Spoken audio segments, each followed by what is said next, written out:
Hello students, last जो video थी हमारी उसमें हमने चार्ज पार्टिकल की यूनिट्स देखी थी और प्रॉपर्टीज़ हम कर रहे थे। इसमें से हम फर्स्ट प्रॉपर्टी अपनी कर चुके थे कि एडिटिव प्रॉपर्टी होती है, यानी कि किसी सिस्टम का टोटल चार्ज जो होता है वो उन सभी छोटे छोटे चार्जेस के एल्जेब्रिक सम के इक्वल होता है।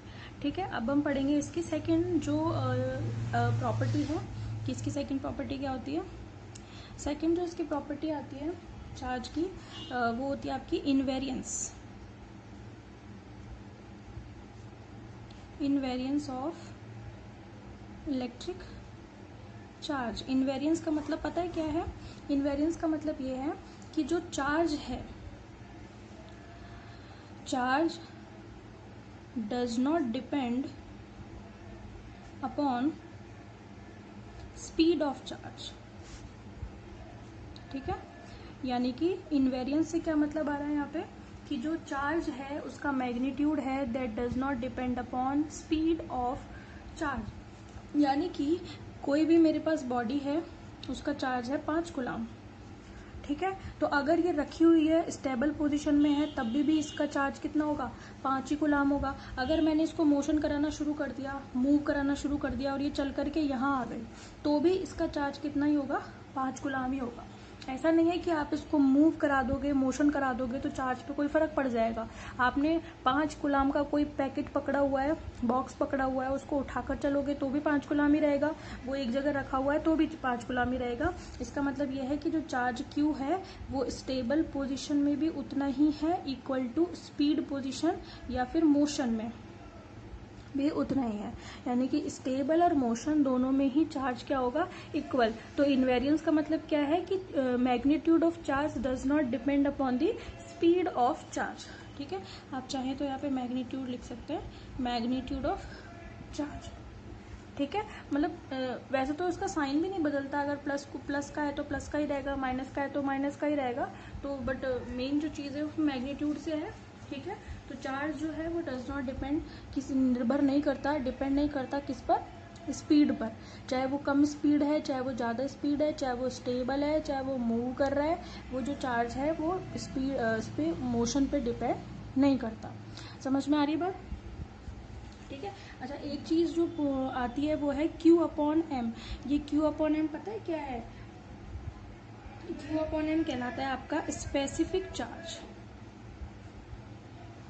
यानी कि स्पेसिफिक चार्ज क्या है? This is ratio of charge and mass.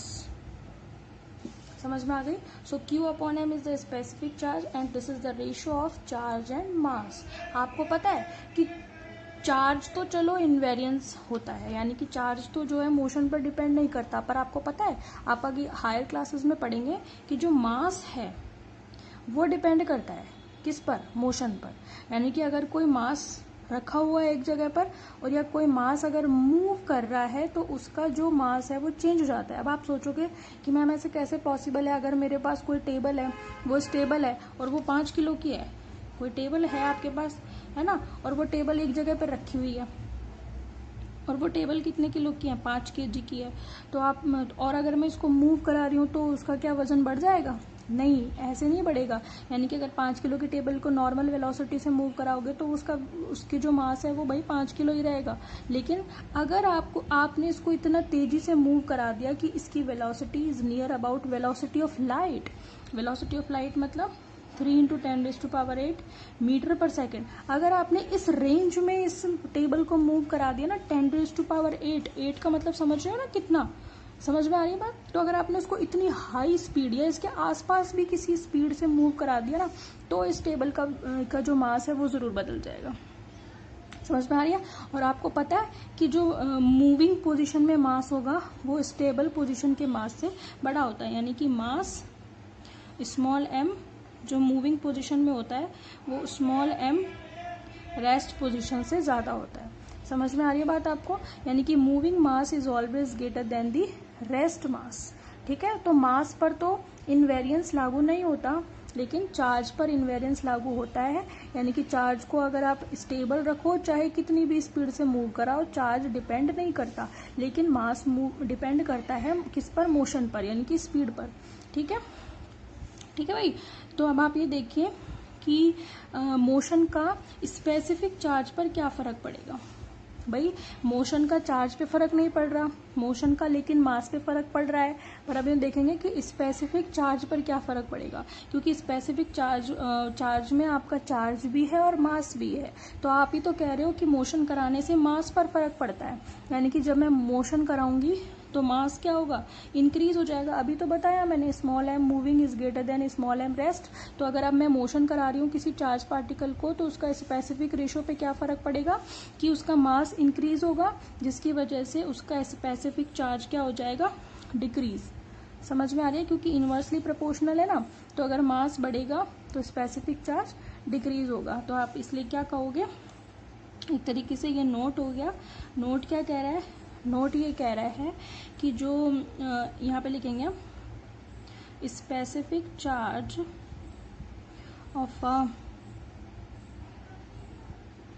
Moving body, अच्छा मूविंग भी किस रेंज की, जिसकी वेलोसिटी ऑफ लाइट के नियर अबाउट हो, है ना। तो specific charge of a moving body decreases, ठीक है, SES। समझ में आ गई। तो किसी भी मूविंग बॉडी का जो स्पेसिफिक चार्ज है वो क्या हो जाता है, डिक्रीज हो जाता है, क्योंकि मूविंग बॉडी भी कैसी होनी चाहिए, उसकी वेलोसिटी किसकी इक्वल होनी चाहिए, लगभग वेलोसिटी ऑफ लाइट के इक्वल, ठीक है। तो उसका स्पेसिफिक चार्ज क्या हो जाता है भाई, डिक्रीज हो जाता है, क्योंकि मास क्या हो जाता है, इंक्रीज हो जाता है। Moving mass is always greater than rest mass. अब क्यों होता है ये आप हायर क्लासेस में पढ़ेंगे, जब आप स्पेशल थ्योरी ऑफ रिलेटिविटी पढ़ेंगे, वो आपका टॉपिक नहीं है, ठीक है। बस आप इतना ध्यान रखें कि moving mass is always greater than rest mass. तो मास जब बढ़ेगा तो स्पेसिफिक चार्ज डिक्रीज होगा। समझ में आ गई, ये बहुत इंपॉर्टेंट टॉपिक है। इनवेरियंस पूछा जाता है, स्पेसिफिक चार्ज भी पूछा जाता है ना, तो ये इंपॉर्टेंट टॉपिक है। समझ में आ गई। चले नेक्स्ट जो इसका प्रॉपर्टी है चार्ज की, नेक्स्ट प्रॉपर्टी है इसकी कंजर्वेशन ऑफ चार्ज।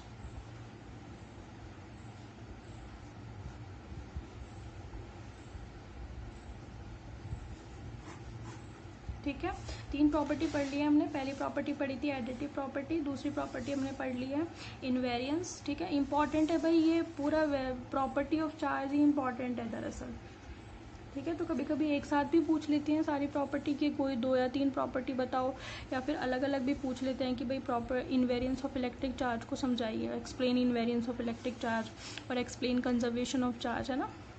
तो कंजर्वेशन ऑफ चार्ज भी इंपॉर्टेंट, एक्चुअली पूरा टॉपिक ही क्या चल रहा है हमारा, इंपॉर्टेंट चल रहा है, ठीक है।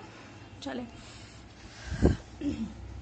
कंजर्वेशन ऑफ चार्ज क्या कह रहा है, कंजर्वेशन ऑफ चार्ज ये कह रहा है कि चार्ज जो है, जैसे आप उसमें कहते हो ना कंजर्वेशन ऑफ एनर्जी में, कि एनर्जी को ना तो क्रिएट किया जा सकता है, ना तो उस एनर्जी को हम ख़त्म कर सकते हैं, बस ये है कि एक फॉर्म से दूसरी फॉर्म में चेंज कर सकते हैं। सेम वैसे ही कंजर्वेशन ऑफ चार्ज है कि charge can not be created, can not B distract, only one form can be change in other form. समझ में आ रही है बात। तो हम इसको ख़त्म नहीं कर सकते, हम इसको क्रिएट नहीं कर सकते, बस एक फॉर्म से दूसरी फॉर्म में चेंज कर सकते हैं। जैसे अगर मेरे पास एक बॉक्स है, उसमें 5 कूलाम का चार्ज रखा हुआ है, ठीक है, ये चार्ज रखा हुआ है मैंने +5 कूलाम का, तो 10 दिन बाद भी इसमें +5 कूलाम ही मिलेगा। समझ में आ गई बात। तो चार्ज जो है वो कभी ख़त्म नहीं होता, एक फॉर्म से दूसरी फॉर्म में। अब इसका क्या मतलब है, ठीक है। तो चार्ज जो है can not be create, can not be destroyed, only one form to another form can be change, ठीक है। One form to another form का मतलब क्या है, जैसे हमने एक एग्जांपल पढ़ा था ना अभी एग्जांपल देखें इसके, फर्स्ट एग्जांपल देखें आप इसका। एक वो था ना हमारा ग्लास रॉड और सिल्क क्लॉथ का, जो मैंने एक्सप्लेन किया था। यहाँ पर मैं ये कह रही थी कि जो ग्लास रॉड और सिल्क क्लॉथ जो है वो इनिशियली न्यूट्रल होते हैं, मतलब टोटल चार्ज कंजर्व है, जितना पॉजिटिव चार्ज है उतना ही नेगेटिव चार्ज है, ठीक है। लेकिन जब रब करते हैं हम सिल्क क्लॉथ को और ग्लास रॉड को, तो पॉजिटिव चार्ज जो है, नेगेटिव चार्ज ग्लास रॉड से सिल्क क्लॉथ पर आ जाता है और पॉजिटिव चार्ज सिल्क क्लॉथ से ग्लास पर चला जाता है। तो चार्जेस ने अपनी जगह बदल ली, लेकिन टोटल चार्ज अभी भी उतना ही है जितना कि पहले था। यानी कि पहले टोटल पॉजिटिव चार्ज कितना था, 5 तो ये और 4 ये, टोटल था +9 कूलम, ठीक है। और नेगेटिव कितना था, 5 तो ये और 4 ये, -9 कूलम। तो +9 कूलम और -9 कूलम मिलकर के कितना हो गया, 0, यानी कि न्यूट्रल चार्ज हो गया, ठीक है। लेकिन अब हुआ क्या कि इसका नेगेटिव तो आ गया सिल्क क्लॉथ के पास और इसका पॉजिटिव आ गया ग्लास के पास, तो ग्लास के पास तो 9 कूलम प्लस का हो गया भाई, 4 प्लस चले गए ना इस 5 प्लस के पास, और ये 5 नेगेटिव आ गए, 4 नेगेटिव के पास तो 9 कूलम माइनस का, तो अभी भी चार्ज तो उतना ही है जितना पहले था, यानी कि 0 कूलम, यानी कि न्यूट्रल। समझ में आ गई।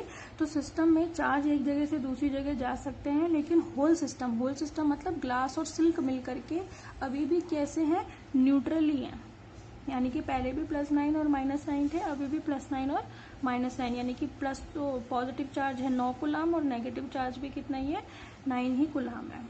समझ में आ रही बात आपको, ठीक है। तो इस तरीके से ये कंजर्वेशन ऑफ हमारा क्या हो गया, चार्ज हो गया। तो कंजर्वेशन ऑफ चार्ज में आप क्या कहोगे, charge can not be create और destroy only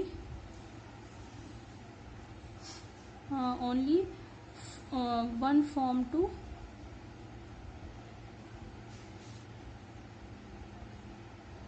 another form change, ठीक है। तो charge one form to another form change किया जा सकता है, but can not be create और can not be destroy, okay. इसके अलावा आपका जो नेक्स्ट जो आपका बनता है सेकेंड, आप इसका एग्जांपल देख ले कंजर्वेशन ऑफ चार्ज का। पहला तो हमने सिल्क क्लॉथ और उसका ले लिया है ना, और नेक्स्ट जो हो गया हमारा वो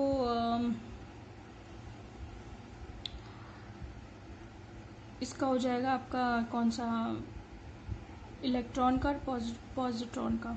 पॉजिट्रॉन कह लो या फिर आप प्रोटॉन कह लो, है ना। तो अगर एक इलेक्ट्रॉन और एक प्रोटॉन मिलेंगे आपस में तो पता है क्या बनाएंगे, ये बनाएंगे आपके gamma photon. Gamma photon energy होती है इसकी 1.02 MeV। गामा फोटोन कह सकते हो आप इसको, या फिर आप इसको कह सकते हो इलेक्ट्रोमैग्नेटिक रेडिएशन। समझ में आ रही है। तो अगर एक नेगेटिव चार्ज है आपके पास, यानी कि इलेक्ट्रॉन है, और एक पॉजिटिव, आपको पता ही है कि इलेक्ट्रॉन और प्रोटॉन दोनों के पास सेम चार्ज होता है, कितना होता है, 1.6 × 10⁻19 कूलम, ठीक है। पर अपोजिट होता है, इसके इलेक्ट्रॉन के पास तो होता है नेगेटिव और इसके पास होता है पॉजिटिव है, लेकिन मैग्नीट्यूड इतना ही होता है 1.6 × 10⁻19।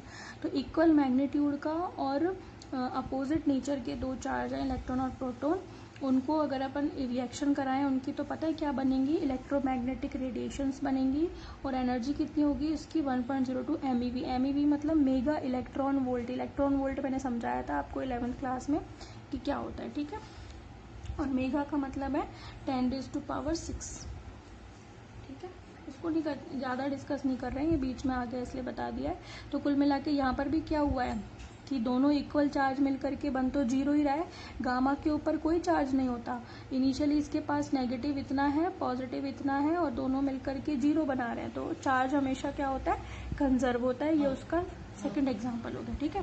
थर्ड एग्जांपल अगर आप इसका देख सकते हैं, अच्छा इसी में जैसे ही इलेक्ट्रॉन प्रोटॉन मिलकर के गामा बना रहे हैं, तो पेयर प्रोडक्शन में भी ऐसे ही होता है कि गामा जो है टूट करके इलेक्ट्रॉन और पॉजिट्रॉन बनाता है हमेशा, ठीक है। ये क्या कहलाता है पता है आपको, ये कहलाता है पेयर प्रोडक्शन, क्योंकि इसमें पेयर प्रोडक्ट हो रहे हैं, दो पेयर बन रहे हैं इलेक्ट्रॉन और प्रोटॉन के, इसलिए हम इसको कहते हैं पेयर प्रोडक्शन। तो ये सेम है, यानी कि इलेक्ट्रॉन प्रोटॉन मिलकर के गामा बनाते हैं, और गामा टूट करके क्या बना, किसमें बन जाता है, इलेक्ट्रॉन और प्रोटॉन में बन जाता है, ठीक है। इलेक्ट्रॉन कह लो या पॉजिट्रॉन कह लो, पॉजिट्रॉन भी बोलते हैं। इलेक्ट्रॉन का जो एंटी पार्टिकल होता है, एंटी पार्टिकल, एंटी मतलब उल्टा, ठीक है। एंटी पार्टिकल जो होता है वो होता है आपका पॉजिट्रॉन, इसको हम बोलते हैं पॉजिट्रॉन। इसकी मैं डिटेल में नहीं जा रही कि पॉजिट्रॉन क्या होता है क्या नहीं होता, वो छोड़ो आप, बड़ी क्लासेस की बात है, ठीक है। चलो थर्ड जो है आपका, जो न्यूक्लियर डिके होता है, आप न्यूक्लियर इसी में आप आगे जा करके पढ़ेंगे।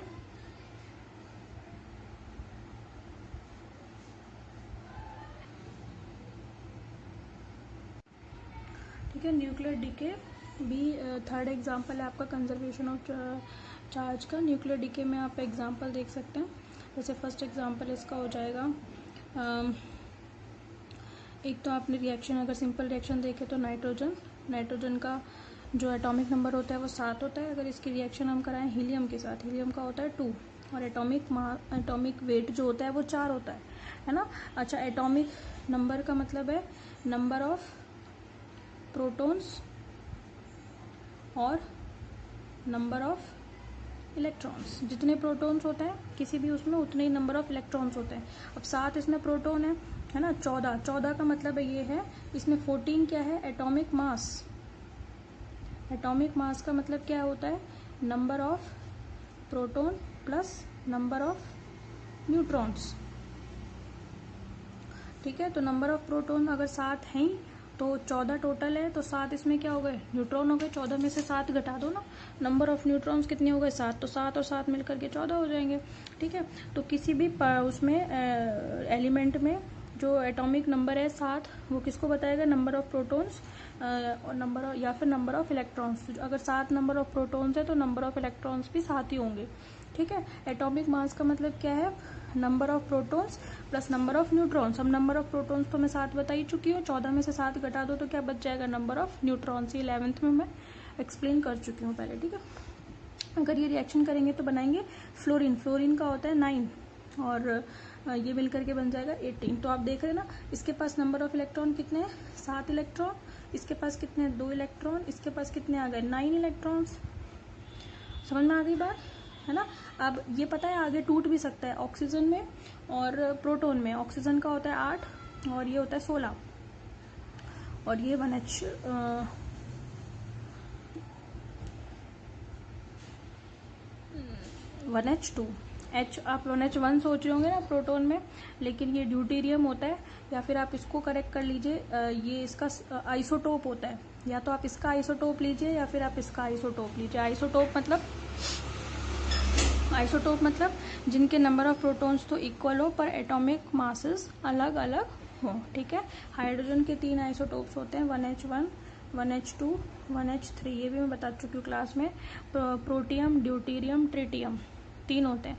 ऐसे ऑक्सीजन के में भी होता है। तो फ्लोरीन जो है वो 8O17 और 1H1 में टूट जाता है। ठीक है, अब यहाँ पे देखो ना, इसमें भी इसके पास कितने इलेक्ट्रॉन है, 8 इलेक्ट्रॉन प्लस 1 इलेक्ट्रॉन मिलकर के कितने हो गए, 9। तो 8 और 1 भी मिलकर के 9 बना रहा है और 7 और 2 भी मिलकर के क्या बना रहा है, 9 बना रहा है। ठीक है, तो इसी तरीके से ये रिएक्शंस होती हैं। इसके अलावा न्यूक्लियर डीके में आपके और हो सकती है यूरेनियम की 92 यूरेनियम 238 जो होता है वो पता है किस किस में टूटता है, ये टूटता है आपका थोरियम में और हीलियम में। 2He4 और ये 90 और ये 234। ये दूसरी रिएक्शन है। फर्स्ट रिएक्शन तो ये हो गई, सेकंड रिएक्शन ये है। ये यूरेनियम एक रेडियोएक्टिव पार्टिकल है, थोरियम भी एक रेडियोएक्टिव पार्टिकल है। ठीक है, तो ये यूरेनियम रेडियोएक्टिव पार्टिकल थोरियम में टूट जाता है। अब देखो ना, इसके पास 92 इलेक्ट्रॉन है, इसके पास 90 इलेक्ट्रॉन है और इसके पास 2 इलेक्ट्रॉन है, मिलकर के 92 बन गए। ठीक है, तो रेडियोएक्टिव न्यूक्लियर डीके या रेडियोएक्टिव डीके में भी क्या काम में आता है, आपका कंजर्वेशन ऑफ चार्जेस काम में आता है। ठीक है, तो इस वीडियो में हमने क्या क्या पढ़ा, वीडियो में हमने इनवेरियंस ऑफ इलेक्ट्रिक चार्ज पढ़ा, समझा इसको अच्छे तरीके से। स्पेसिफिक चार्ज समझा हमने समझा कंजर्वेशन ऑफ चार्ज, उसका एग्जाम्पल पढ़ा। हमने समझा कि क्रिएट नहीं कर सकते, डिस्ट्रॉय नहीं कर सकते, बट वन फॉर्म से अनदर फॉर्म में चेंज कर सकते हैं। इसके अलावा हमने इसका एक एग्जाम्पल तो एक तो ये पढ़ा। ठीक है, दूसरा एक एग्जाम्पल तो हमने ग्लास और सिल्क क्लॉथ का पढ़ा, दूसरा हमने गामा रेडिएशंस का पढ़ा और तीसरा हमने पढ़ा न्यूक्लियर डीके का। ठीक है, इस वीडियो में इतने ही रखते हैं। नेक्स्ट वीडियो में we will discuss about quantisation of charge. ठीक है, थैंक यू।